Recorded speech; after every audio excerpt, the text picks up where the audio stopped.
গতকাল আমরা চূড়ান্ত ভোটার তালিকা প্রকাশ করতে পারছি, কিন্তু মনোনয়নপত্র হল পর্যায়ে পৌঁছে দেওয়ার জন্য যে প্রিপারেশান প্রায় শেষ হয়ে গেছিলো, কিন্তু কিছু বাকি ছিল। বাকি থাকার জন্য আমরা দেখলাম যে একসঙ্গে সব জায়গায় মনোনয়নপত্র বিতরণ করা হয়তো আজকে আমাদের পক্ষে সম্ভব হবে না। তাছাড়া আমাদের দুজন কমিশনার রাজশাহীর বাইরে অবস্থান করছেন কিছু জরুরি অফিসিয়াল কাজে।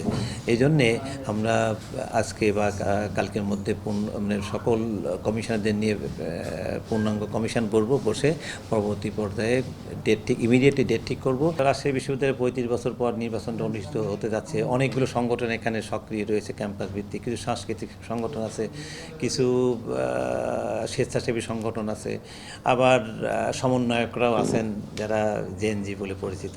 এরকম তো থাকবেই। তো সেখানে অনেকে যে সব যে একই সঙ্গে একমত পোষণ করবে, এটা তো বিশ্ববিদ্যালয় পরিমণ্ডলে গণতান্ত্রিক পরিবেশে হয় না। তো এরকম কিছু বড় ধরনের সংখ্যা যেটা আপনি মনে করছেন কোনো সংখ্যা সেইভাবে আমাদের মধ্যে নাই। আমরা আশা করছি নতুনভাবে মিটিং করে মনোনয়নপত্র বিতরণের ডেট দেব এবং যথাসময়ে নির্বাচন অনুষ্ঠিত হবে।